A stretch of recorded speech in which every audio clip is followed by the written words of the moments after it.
Okay, we'll start a couple of minutes early, that's okay. Our first lecture is by Professor Masato Takei. He'll speak on the elephant random walks. Thank you. Hello, everyone. I am Masato Takei from Yokohama, Japan. And I'd like to thank the organizers for inviting me to this wonderful art workshop. I'm enjoying. Oh, I'd like to thank.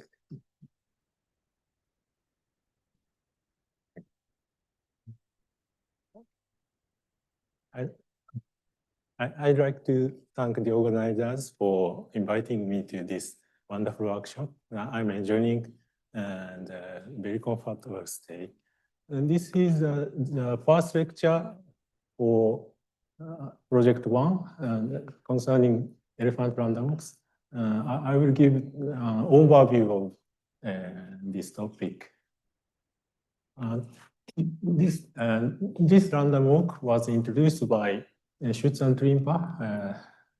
Title is like this. And the definition of the walk is the following. The first step is +1 or -1, and with probability S or 1 minus S. Like this. For simplicity, I will treat the one-dimensional case only, but most of the techniques which I will explain today are applicable to the higher dimensional case. And the elephant will remember all the previous step and choose one of previous step uniformly random, and with probability P, it will follow the same step, or probability 1 minus P, it moves to the opposite direction. Formal definition is here, and each choice at each step made independently. Interesting feature of elephant random walk is it admits phase transition at a special value 3/4. It become diffusive from diffusive to super diffusive. And this is just a repeat of the definition. As a special case, if we take S and P are half, then we obtain the standard simple symmetric random walk, and it is related with the binomial distribution or normal distribution. And another extreme case is memory parameter is 1. In this case, the elephant repeats its first step forever. So the position at time n is just n times its first step. So this is a kind of low range numbers, but not classical. It takes +1 with probability S and -1, 1 minus S. And between those two extremes, it exhibits various limiting behavior. Later, we will see that this new parameter alpha defined by 2p minus 1 will be useful. It maps between half and 1 into 0 and 1.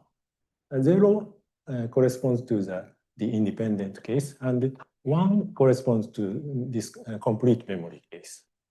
And for larger alpha, we can find 2 peaks around here and here. Okay. I started my research of this topic around 2017 and continue the study. And I frequently asked why elephant? It's elephant. And I quote from some lines from Schutz and Trimpa paper. And this random walk has a complete memory of its whole history. And in allusion of the traditional saying, elephants can always remember, we shall refer to the random walker as elephant. So they didn't intend to study the behavior of elephant itself. It is just a symbol of long memory random walk. And Makoto Nakashima told me that the title of their paper is very similar to this Agatha Christie's novel, almost the same. And actually, similar process was studied much earlier before Schutz and Trimper's paper.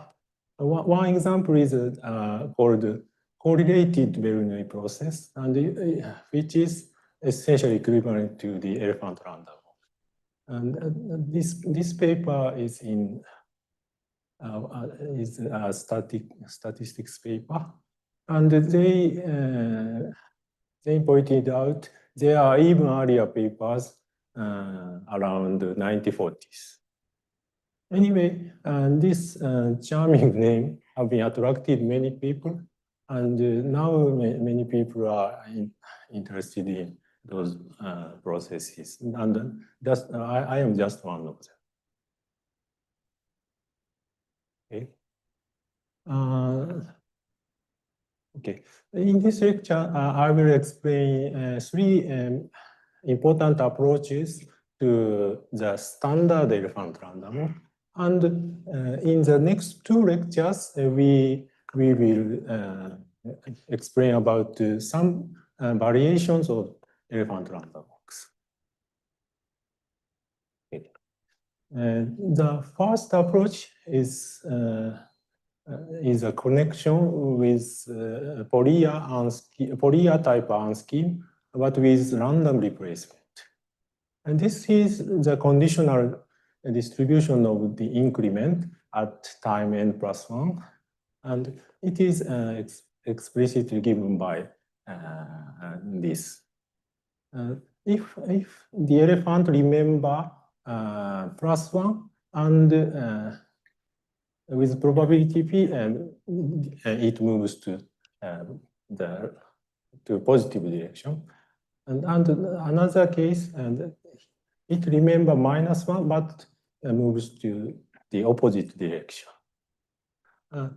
Then we obtain a connection with Fourier scheme. At time 1, with probability S, one red ball is contained in the arm and corresponding to this.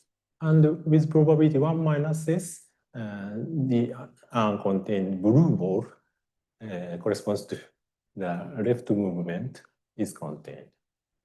And after that, at time n plus 1, a single ball is drawn from this arm. And it is returned to the arm with a ball of the same color with probability p, this one. And it is returned with a ball of the other color with probability 1 minus p. And this is the corresponding Arm scheme. Using this connection, Bauer and Bertrand obtained the central limit theorem for the elephant random walk. Is okay. And this connection is very useful and is easily extended to the higher dimensional case. And it is also useful for the supercritical behavior, which I will explain later.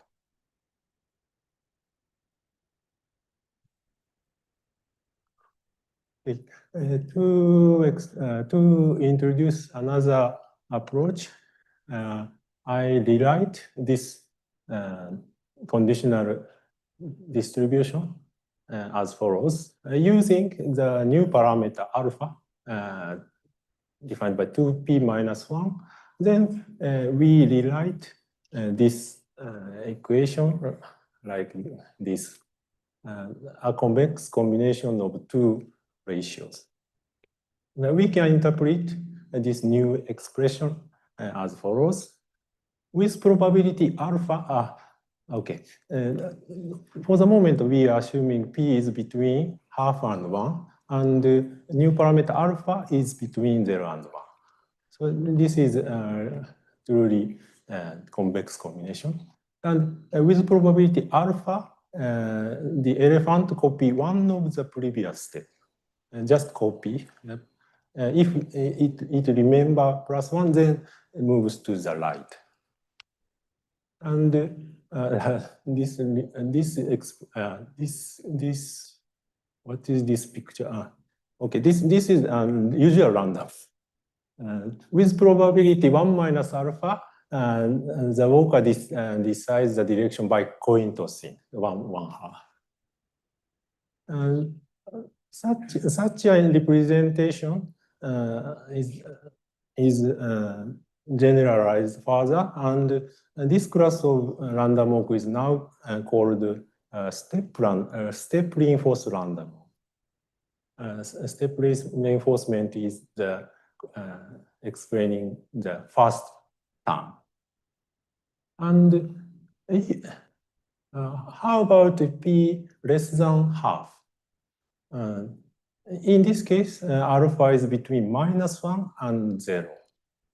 In this case, we rewrite this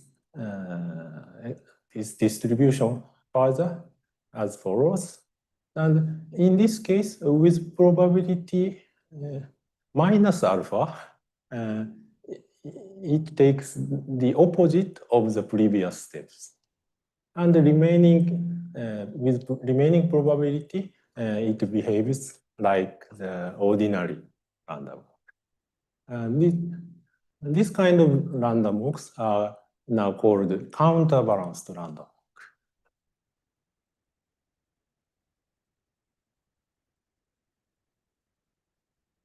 Okay. This new expression is useful for finding another approach.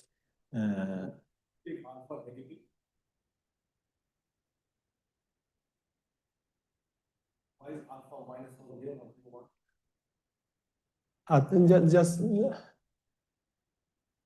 Just use this linear parameterization. We can change the parameterization further, but just use same alpha.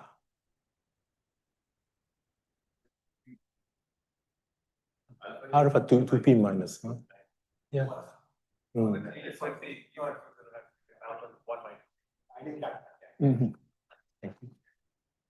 Okay. Using this representation, we can obtain a useful martingale, recalling this important equation. And the position of the elephant at time n is just the difference between the number of +1 and -1. Noting this fact, we obtain the conditional expectation of the increment. This is given by alpha times Sn over n. So adding Sn to both sides, then we obtain this kind of closed recursion. Taking expectation after taking expectation and repeated use of this, we obtain the expectation of Sn is given by those products with the expectation of the first step. Using a gamma function, we can simplify this product like this. And alpha can be -1 in the extreme case, but we can avoid some troubles by some considering larger n or something. Okay. For the moment, forget about alpha -1 case. Okay. And using this asymptotic relation, we obtain this expected position is asymptotically like this. And the first step is enlarged by a memory effect, and it is n to the power alpha. Alpha is 2p minus 1, thus, and alpha is related to the memory effect. So, for the usual random walk, the position is typically square root of n. So, if alpha is larger than half, then it might be quite different from the ordinary one. So we are thinking, we want to think about what happens at alpha half. Alpha half corresponds to p 3/4. And this is a main point in the first paper by Schutz and Trimper. And I just derived the expectation, but using this conditional form and putting this product as an, or this ratio of gamma function an, then dividing Sn by an, we obtain a martingale. Using this martingale, central limit theorems and law of iterated logarithm and everything by almost simultaneous work by Coletti, Gaba, and Schutz, and Belk.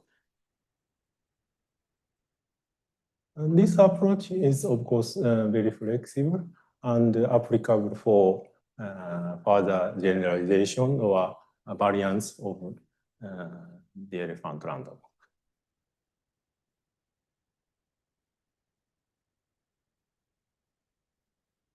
This is the second approach, and this workshop is concerning networks. So the third approach is related to this topic. Let me explain a connection with the elephant random walk and percolation. This is first pointed by Kirsten in 2016. And in the third approach, we do assume the step reinforcement, and we do consider the step reinforcement case. P is between half and 1, and alpha is positive, non-negative. Okay. This graph will represent memory connection, and starting, this is the initial state of random graph, and in this example, we construct a recursive tree with with 6 vertices. Okay, we are adding a new vertex 3, number 3, and connect 3 with U2. U2 is uniformly chosen from 1 or 2, and 4 connect 4 with U3. And this UN is up.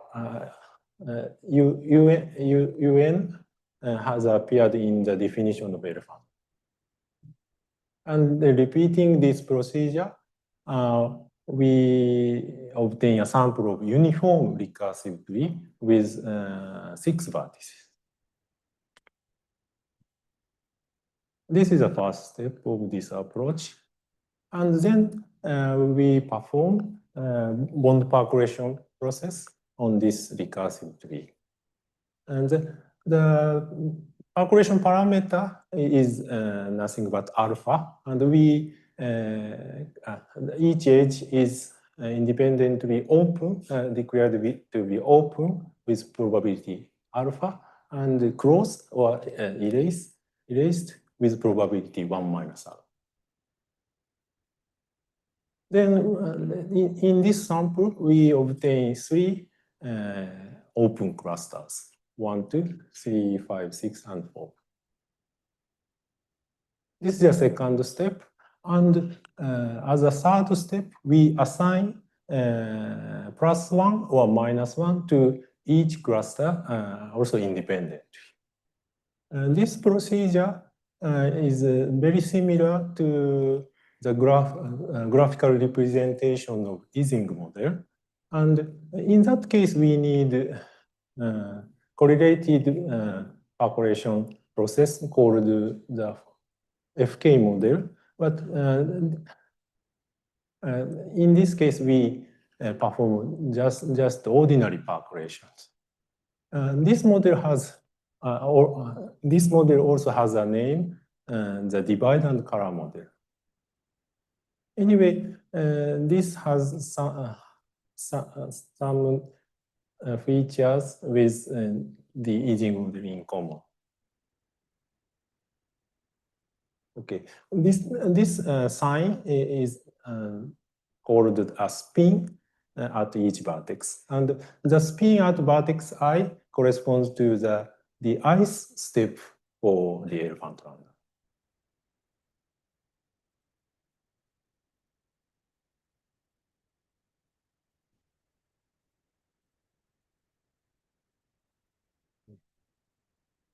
And this is the formal definition of the spin value, and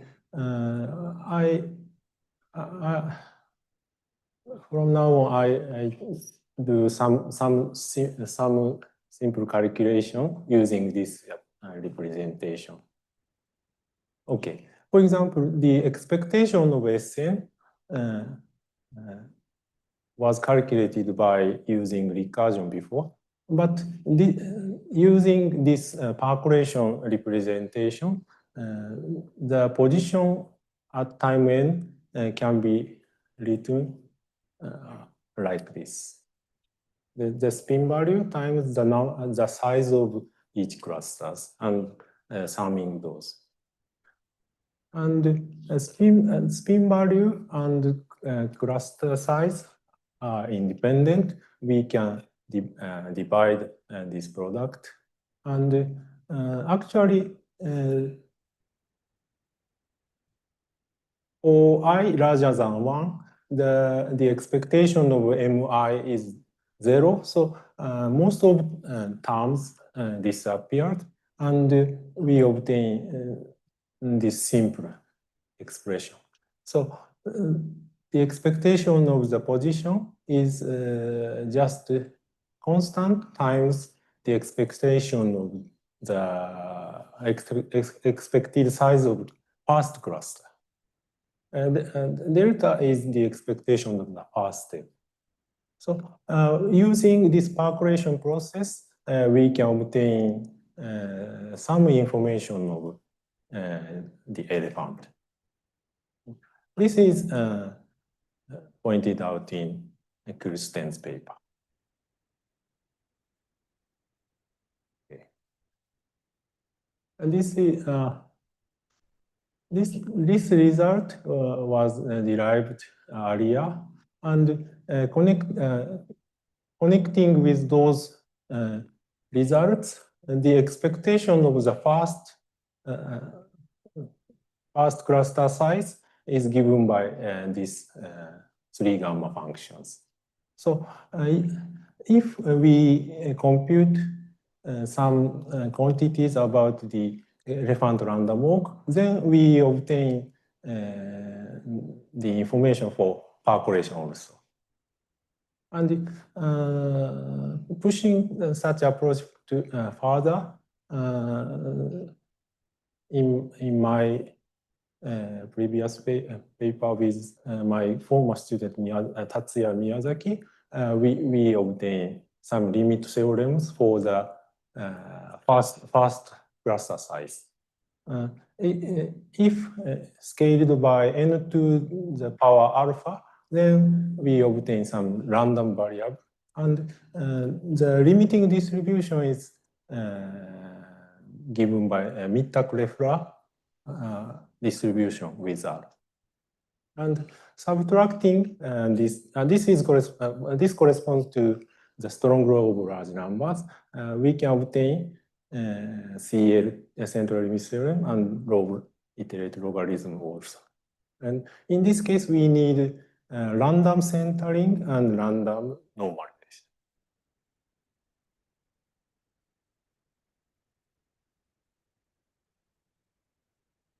Okay. I have 5 minutes. Up to now, we are considering the first moment of SN, and just how about second moment? This is the expression by calculation approach, and actually the second moment has a similar calculation representation, just sum of the square of the size of open clusters. The proof is quite similar as before, and I give a small remark. This second moment is larger or equal to the expected number of open clusters, and it is essentially of order n. And looking at the contribution from the first cluster, then it is larger or equal to this order, n to the power 2 alpha. And in fact, using explicit calculation with some recursion, we obtain this complicated form of second moment. And if alpha is half, then we obtain n times something like log n. And if alpha is not half, then we have two terms, and the first term is similar to the ordinary random walk, and second term is specific to the elephant random walk, n2 power 2 alpha, this one. So, and this is the main result by Schutz and Trimpa, and this process has 3 distinct phases, and if alpha is less than half, then the second moment is grows linearly, and the walk is diffusive. And if alpha exceeds half, then the second moment grows superlinearly, and the walk is super diffusive. And alpha half is really critical.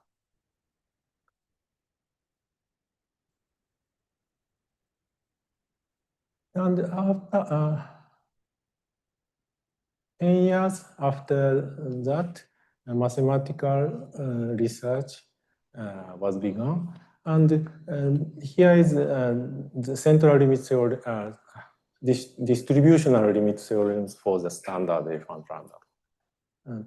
We use both P and alpha. And if P is less than 3/4 or alpha less than 1/2, then by diffusive scaling, we obtain the Gaussian distribution.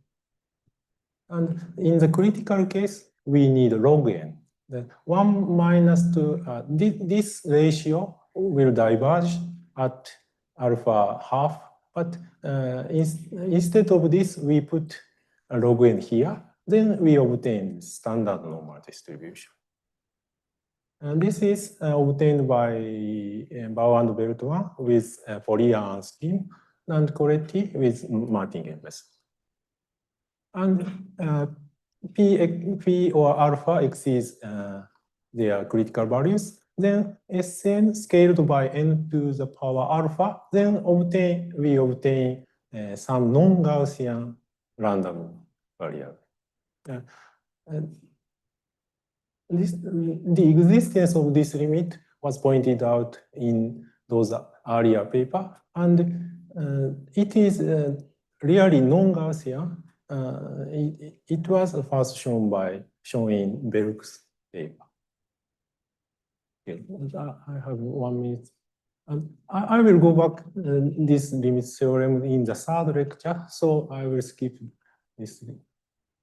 This is my last slide. Next 2 lectures, we will explain the elephant random walks with limited memory. Such study was initiated by Gut and Tanemura. For example, the elephant only remembers only the first M steps, then it becomes essentially ballistic behavior. So it has supercritical phase only. On the other hand, if the elephant remembers some most recent steps, then the increment is a kind of Markov chain, and it exhibits only the subcritical case. So how about the case when the number of memory steps depends on n or grows on n? And the second question is the case when the increment is not uniformly distributed over the past history. Tomorrow and the day after tomorrow, we will study such problem. Okay, I stop here. Thank you for your attention.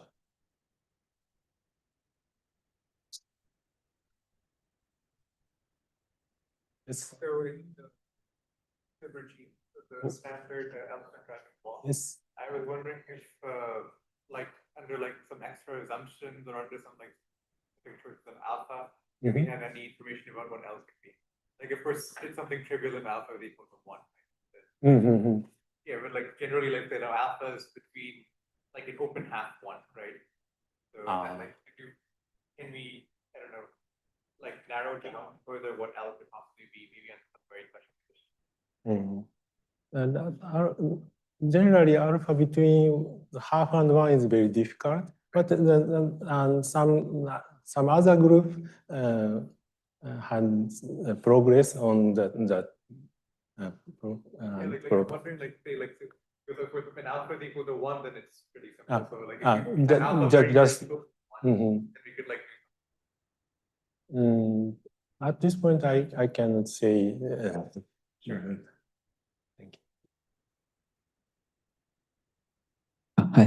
So what does it mean when you say the elephant random walk is diffusive? Sorry? But when you say elephant random walk is diffusive, go to the 11th slide, I guess. Yeah. Yeah, this one. When alpha is less than half. Less than half. The expectation of SN square. Yeah. When alpha is less than half, you say diffusive. What does it mean by that? Just scaling scaled by n to the power half. Oh, okay.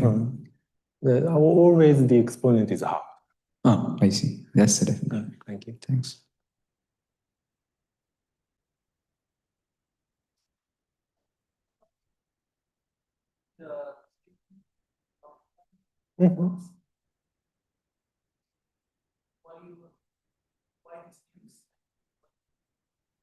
This one.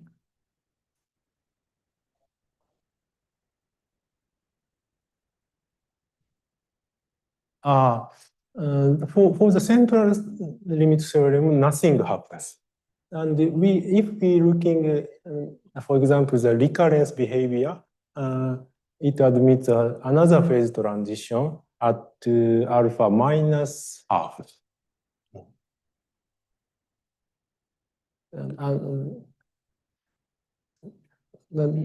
Concerning the central limit theorem or LIL, no difference observed.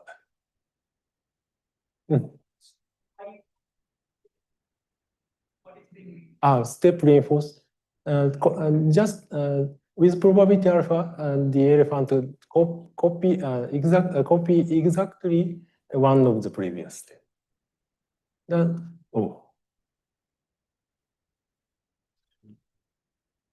Sorry.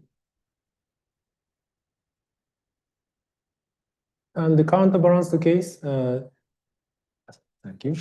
In the current counterbalanced case, it takes exactly the opposite of the previous. I also missed that. It's minus plus, right? Minus plus. That's why I kept asking why alpha negative is separate. Thank you. Okay. Same definition. Same question. Sorry, I couldn't answer. Any questions online? Anybody online? Okay. Four in the. Thank you.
What do I put here?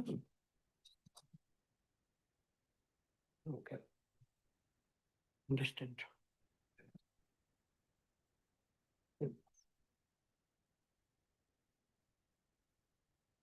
Is it on or off? It's on. Can you hear me?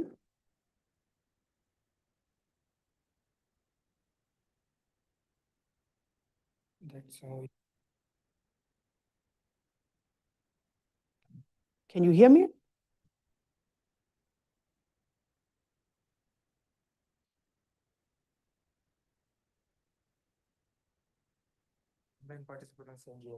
Yeah, can you hear?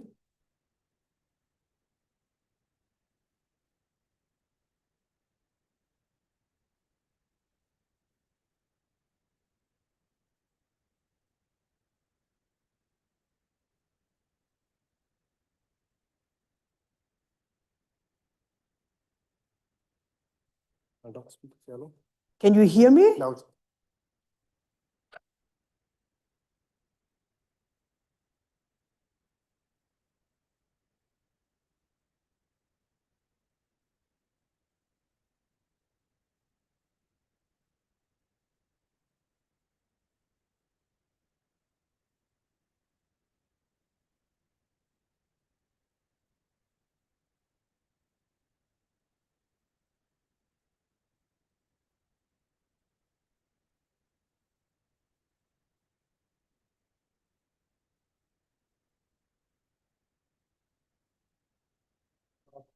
the second talk, random walks of uniform spanning trees. Thank you very much. Welcome, everybody. This is project number, I don't know, but the first lecture of it, it's a project together with Ellie Aker, who sits there in the third row in the middle. And we are having a project on local limits of uniform spanning trees. And for today, I would like to just give you an introduction into the topic and also the set of problems which we have assigned for the group.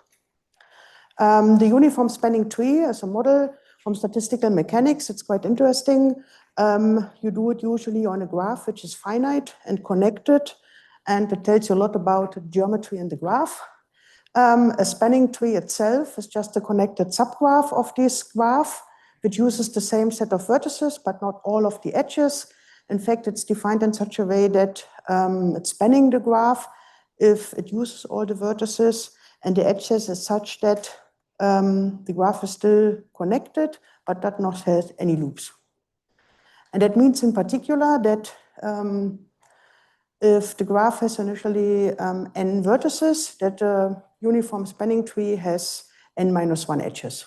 So if you have not seen this, this is very easy to see. Just think of any arbitrary point as the root, and then every vertex has an edge pointing towards the root except the root itself, and this way you have this one-to-one mapping which counts in the end n-1 edges.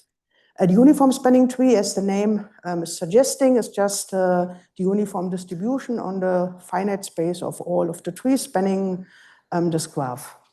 And one of the examples which we will encounter in the problem, which is the most simple example, is the complete graph, because it doesn't carry any geometry here. All the edges are present. And if you look at the uniform spanning tree of this one, then you clearly get the uniform tree, because any edge has the same probability to belong to that uniform spanning tree. And it's uniform tree with precisely n vertices. And it's known, and this is something I'm going to tell you more about tomorrow, that this has the same distribution as a branching tree when the offspring distribution is whatever, lambda positive, but conditioned on total progeny n. What we are going to use in the whole project is studying random walks under certain questions. And the reason is that random walks are very nicely linked to the uniform spanning tree in different ways. And one of the most important ways, of course, is that you can use them to generate your uniform spanning trees. So when I say a random walk, then I always mean a Markov chain with values in the vertex set, which jumps to every neighboring point with the same probability, 1 over the degree. And there are many algorithms known. It started not just with David Aldous and Broda, but also people from computer science who evaluated the matrix, I forgot the name, matrix tree theorem or something to read off this algorithm. And David Aldous just turned around the time and brought more nice algorithm. But in the end, it's Wilson who come up with an algorithm which will be very important as a tool for studying what we want to study.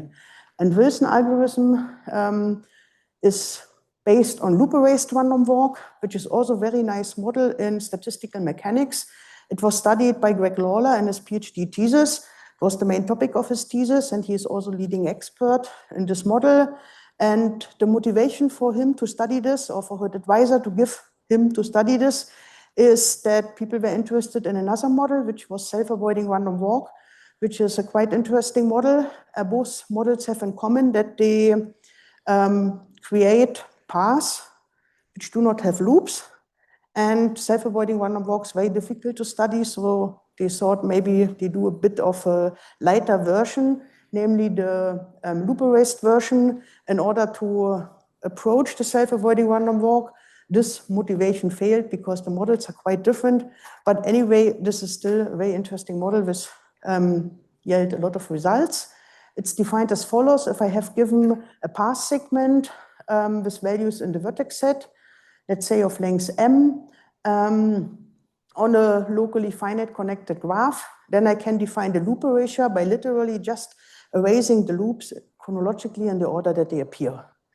And I have here a small picture. If the path goes like this, you see it's the yellow one which creates the loop, which we erase. And then when the blue path crosses this yellow one, it doesn't see it because it is erased already. So what you see in blue would be the loop erased version of it. Usually you take for this path gamma a random walk as a driving process, and then you call the whole model the loop erased random walk. And it is not hard to see that if the walk is transient, then no, you don't have to do this only for a finite path segment. You can actually extend it easily for an infinite one, because the point of transient graphs or transient walks is that you see each point only a finite number of times. You do not keep erasing the same loop over and over again. So for transient, everything is fine. Here's Wilson algorithm. Wilson algorithm does the follows. It works for finite graphs to begin with. And what you do is you pick two vertices, V0, V1, in a very arbitrary way. Now, there's nothing given. You might think about V0 as the root, even though the graph doesn't need a root, but let's think about it for a second. And then what you do, you start a random walk in V1, and you let it run until it hits V0. Now, you get a path segment of a random walk, and you do the loop erasure. You take away all the loops in chronological order, and this gives you a branch, which is loop 3, which you take as the first branch of your tree. And then again, in a very arbitrary way, you pick a vertex V2, which might be even on the tree, never mind. No, just take another one, and then run a random walk until it hits the branch which you have already created. This goes usually much faster, no? Hitting a point is harder than hitting a branch. But once you have done this, you again loop erase, and you do this recursively. That means conditioned that you have already created k branches. You pick a vertex vk plus 1 and run the random walk, starting in that vertex independently of everything which happened before until it hits the tree which you have created so far. And you can do this. It's a finite graph. If you choose your vertices clever, then at some point you have chosen all of the vertices. You stop if all of the vertices are included in the tree. And this kind of algorithm, as you can see, can be extended to locally finite, infinite graphs, if the graph is recurrent. Here you need a recurrence because here you want to make sure that you're actually hitting the points you want to hit. Okay, so here's a very small example, which you saw already in January's talk. It's a graph with 6 vertices, and assume that your first walk goes from F to C to B, and then it has a loop via E, and then it goes to A. So what you would do, you would first of all take away this loop and keep just this loop erased path. And then this is how your first branch looks like. And then let's say you start from D until it hits, in this case in B. So you would add this branch, and in the next step you would take the vertex E, let the walk go until it hits here in C, and you would find finally the uniform. You would finally find the spanning tree. It's obviously a spanning tree, which Wilson algorithm gives us, and it's the theorem of Wilson who proved that the law of the random walk, the output this algorithm gives, is always the uniform spanning tree, which is quite nice, and it also shows that it does not depend on the order or the way that you have picked your vertices. You are very free in doing this. And as a corollary, but nevertheless important, is that if I have a finite connected graph, I have 2 different vertices, then the law of the unique path connecting these in the uniform spanning tree equals, of course, the law of a loop erased version connecting these 2 vertices. It's a loop erased path which are connecting them. Okay, so Wilson algorithm has a couple of nice consequences, which reprove existing results, but in a very short and efficient way to understand. And the first of this is if we have a finite, simply connected graph and an edge from X to Y, then the probability that this edge, which is an edge in the original graph, also belongs to the uniform spanning tree. This is 1 over the degree of X times the probability that you see the other end of the edge. If you start your random walk on X, you see the other end before you actually return to X. And that's something you can see very easily from Wilson algorithm, because you just wait until, I think, what might happen is that you go from X to Y, but then you close a loop and you take the edge away. But the last time that you have done this, you have the possibility that you either go from X to Y directly, which happens in probability 1 over degree of X, or in order to have this edge from X to Y, you can also go somewhere else, but then you have to return to X before you actually go to Y. And then you start the problem again. It's a recursive equation, and if you rearrange, then you find this formula. That's very nice. That one of this original paper of Kirchhoff I'm going to talk about tomorrow, which is almost 200 years old. We had this result already, maybe in a different language in terms of resistances, but the nice thing about the algorithm, you see it very straightforward. There's another thing which you can see from Wilson algorithm, and that's the spatial Markov property. And the spatial Markov property says something about the law of the uniform spanning tree, given that you know that certain edges belong and certain edges do not belong. And this you can also understand when looking at the Wilson algorithm, because assuming that you know the edge XY does belong, then if you run your algorithm, at some point X and Y are in one of these branches, and you want to hit them, then it doesn't matter whether you hit X or Y. And therefore, you can as well identify them. And the other thing is, if you know that a certain edge does not belong to the uniform spanning tree, then the random walk should not pass it. So that's the same as actually taking it away from the original graph, so the random walk has no chance to try to use it. And therefore, the result reads as follows. If I've given two subsets of edges, A is such that this is the set of edges which is supposed to be there, then it should clearly have no cycle. So you take an edge set without cycles, and you take a subset of edges B, which is the one on which we want to condition that they are not there. So if we want certain edges are not there, we have to make sure that we don't disconnect our graph. So we will assume that B is such that the graph G minus B is still connected. And if we do it this way, then Wilson algorithm tells us that the uniform spanning tree G conditioned on the event that all the edges in A are there and all the edges in B are not present equals the law of another uniform spanning tree, but of a slightly modified graph G. And in that modification, you kind of contract all the edges in A. No? Each edge in A has two endpoints, you just identify them. And it also, after doing this, takes away all the edges from B from which you want that they are not there. No? Usually, if you start with a very symmetric graph, or graph with lots of symmetries, such a conditioning kind of breaks all the symmetries. So it doesn't seem to be very useful, but latest, if it comes to comparison arguments, it's quite helpful result, which you can read off from Wilson algorithm. Okay, so that's what we want to do is we want to study local limits of uniform spanning trees. Yes, sure. So when we say that we contract the edges in A, so basically every connected component in A becomes one point. Can you say again? I'm just. When we say we contract the edges in A, does that mean that every connected component in A becomes 1 point? Like something like that, basically. Yes. Yeah. You just identify the endpoints, but if they are connected, then it's basically 1 point. We have cycle that will become. You're right. By the way, please ask questions. No? It's more about that everybody, I do it slowly today, everybody understands a bit the questions and the main tool in the project, rather than understanding the whole literature about it, what is known and what is not known. Okay, so we are studying local limits of graphs, and local limits is something which in the network community it's quite known. It's also quite simple concept of convergence because it's very discrete, and it's actually mathematically a notion of convergence on the space of rooted locally finite graphs. The root is important here. You can do this for locally finite graphs. And the way you are doing this is that you localize. That means you take your graph and you just restrict it to a ball of radius k, which means I take this notation that you restrict to all the vertices in distance at most k.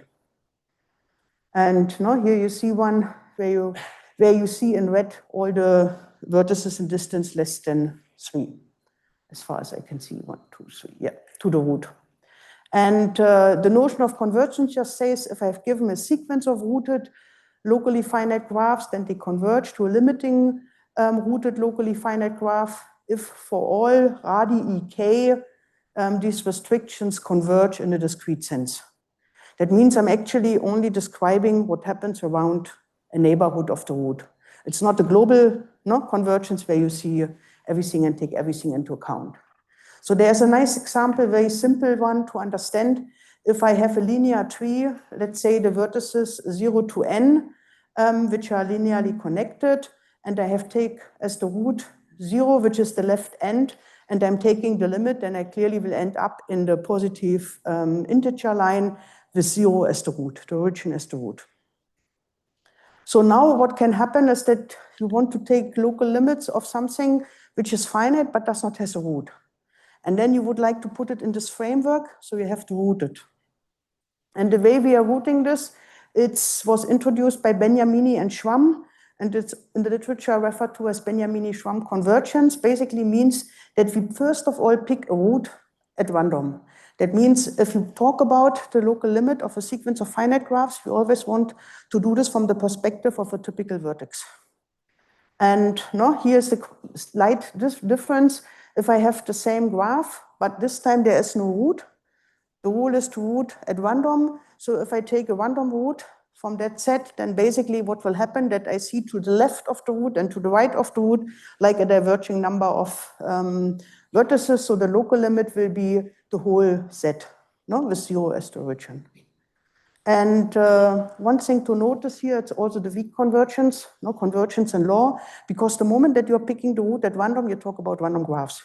Even so the randomness is only in the root in the moment. And that's why it's a weak local convergence here. But of course, what we are mainly interested in will be the weak local convergence if also the sequence of graphs is random. So here's an example of a configuration model like the random three-array graph.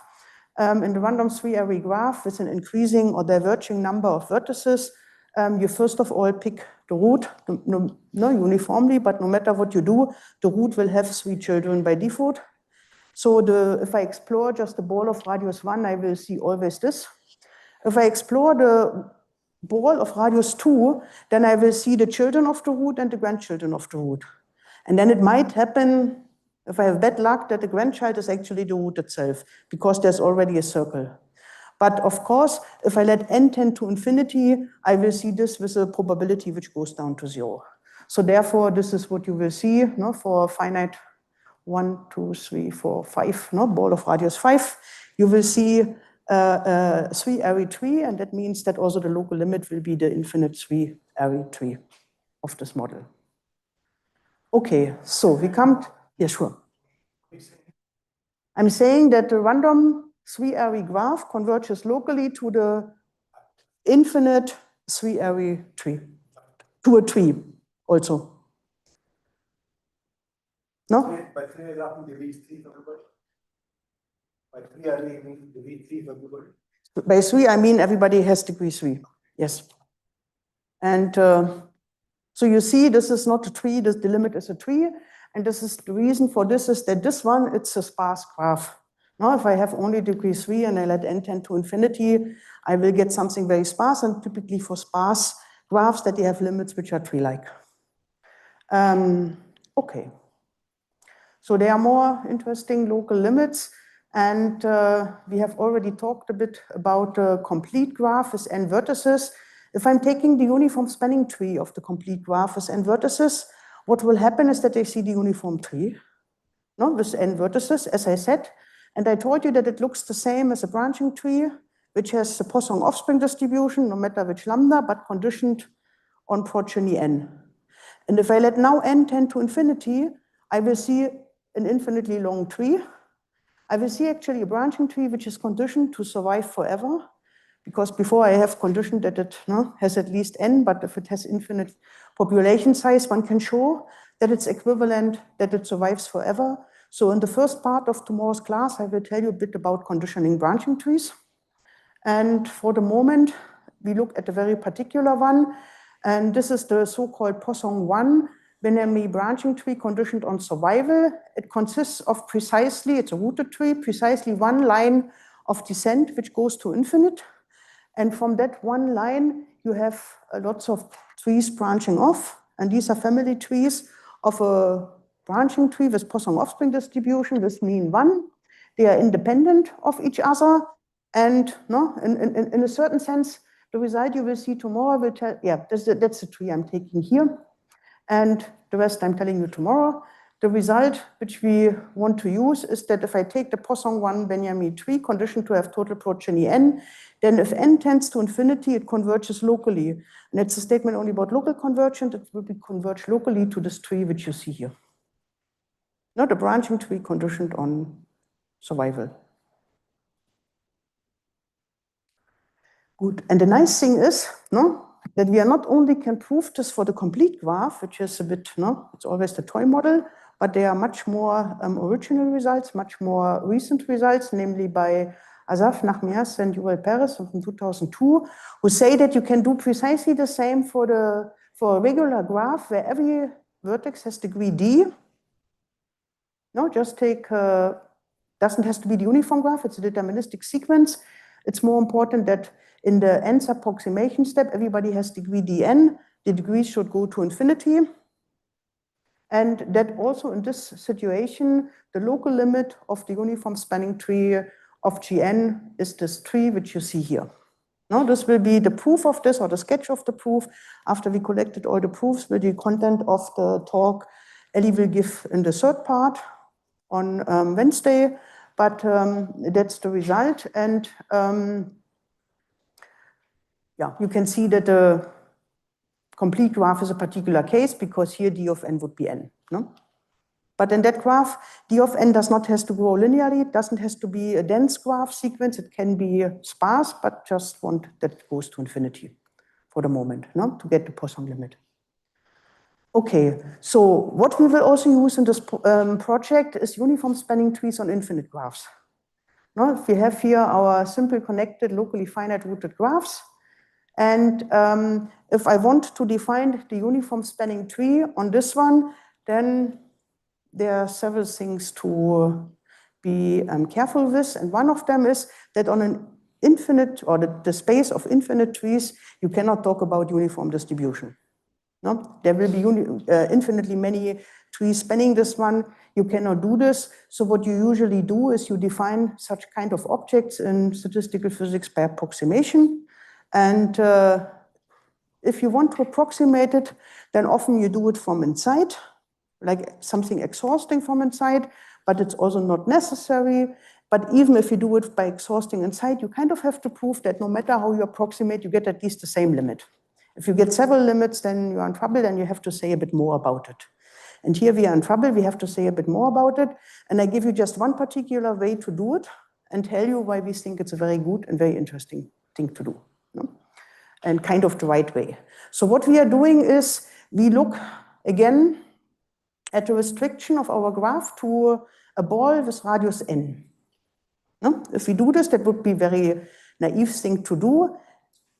And only do this and then take limits as n tends to infinity, which is the free boundary case, then we would not learn anything about what happens outside this one. So now we do a little bit more. We identify everything which is outside this ball. We contract it to a single vertex. And we connect this single vertex with all the boundary points of my graph. So the graph should here be just a box Zn. And if I do so, then I can define the local limit of the sequence. No? The W here stands for wired. My English is not so good, but I think pronunciation wired means that you put a wire to this one vertex, which is outside the box. And you take the uniform limit and you call the limiting object wired uniform spanning. And now you have an F here and not a T. So the F stands for forest, and it goes back to the thing which you can observe, that the limit does not necessarily has to be a tree anymore. It might get disconnected, and it's just a forest consisting of trees.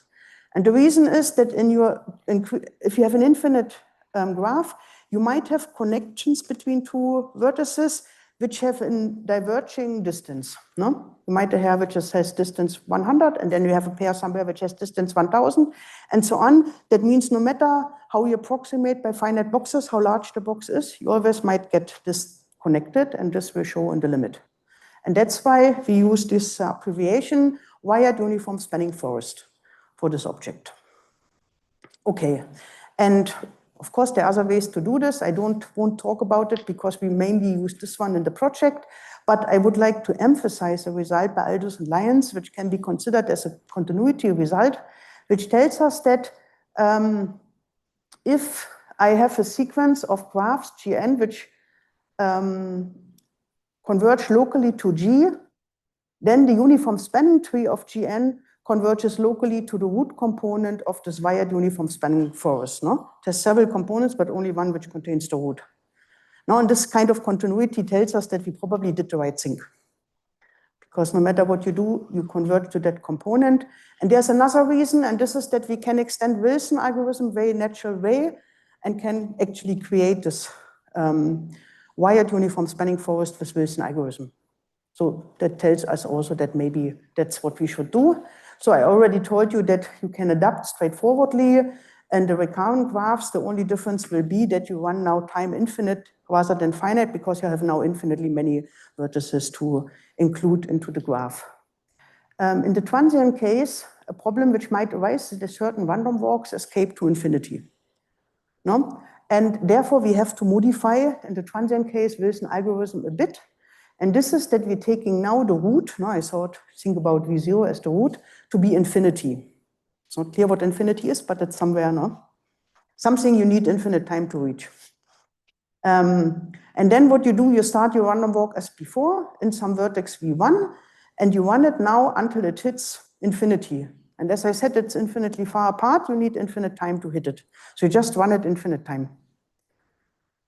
And this way you get an infinitely long path, and then you loop erase it in the order of appearance. Remember, loop eraser you can do for transient walks. And then you get an infinitely long path which has no loops. And this is something which you have seen already in the conditioned branching trees also, this infinite line of descent. So it fits kind of very well. And then you do what you did before. You start with the second vertex, V2. You let run your random walk independently of what happened before, starting in V2 until you hit this branch T1. And more general, conditionally on that you have K branches already generated. You pick the K plus first vertex. You run your random walk independently, starting in VK plus 1. And then, once you have hit this point, you always loop erase, and then you just glue it together with the tree before, and you continue until all vertices are in the tree. Of course, this takes now infinite time if the tree is infinite, but this way, the Wilson algorithm is very neatly extended in a very natural way, and the good news is that the output is precisely the wired uniform spanning forest on G. Okay. Good. And so time is almost over. Anyway, we reached the point where I can tell you a bit about the problems the people in the group are working on. The main motivation for the project is to study local limits of uniform spanning trees of a configuration model. I won't have time to tell you this in a lot of detail what it is. Just take it as the uniform random graph for the moment with a prescribed set of vertex distributions. No? You know the degree distribution, and you want from such a model the uniform spanning tree limit as something happens. And in this particular case, we want that the degrees go to infinity, similar to the D regular graph. And we will not do this directly in the group, at least not this week. We will start by studying a slightly easier model, which is the wired uniform spanning forest of a sequence of supercritical binary branching trees. And the reason why we are doing is that under some nice conditions, the root component of the wired uniform spanning tree of such a sequence of branching trees should describe the uniform spanning tree local limit of a corresponding configuration model. This is also something that's not on the list of things to do, which the group will do, but they won't do this in the first 2 weeks, to establish this link. We start slowly. We start with a sequence of branching trees where the offspring distribution goes to infinity, which means that the support goes to infinity. Not a probability that you have a number of children in a compact set will go down to 0. And once you have done this, you start with the model which we already know from the literature, a DN-ary tree or D-ary tree. We take the wired uniform spanning forest. We look at the component which contains the root. And then we have a sequence of these rooted locally finite trees. They are random, and we take the limit as the degrees go to infinity.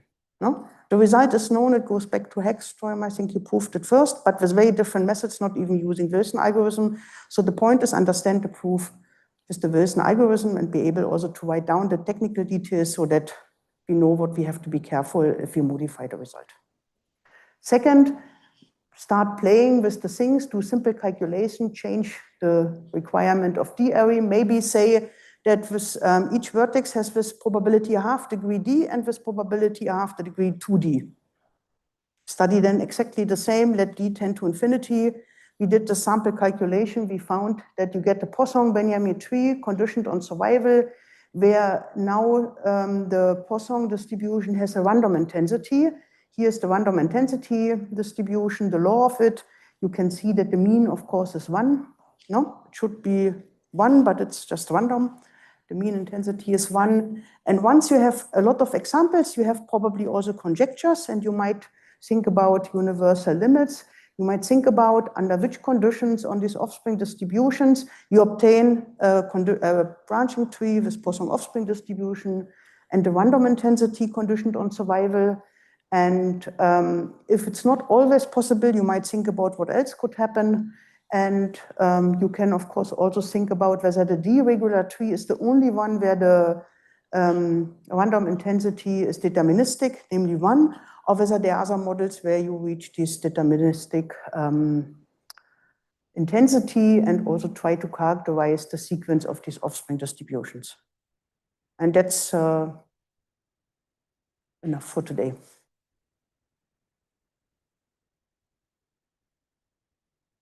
Any questions?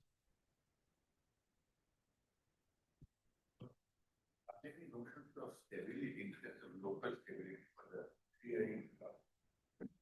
A key generation stability. How long to have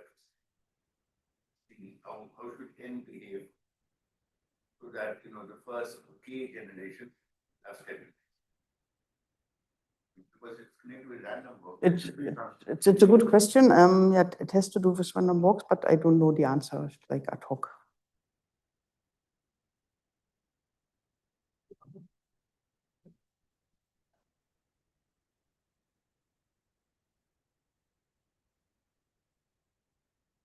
I can for sure calculate it, but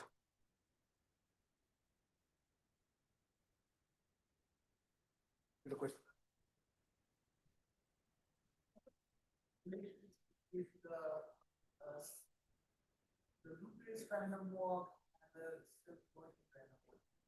the random walk a subset no, they are two different models. The only feature they have together is that they don't have loops.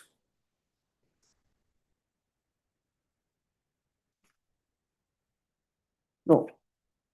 I think among all these models of statistical mechanics, the loop-based random walk is very easy to study, and that's why we have this Wilson algorithm, but other than this, there's no nice way to generate self-avoiding random walks.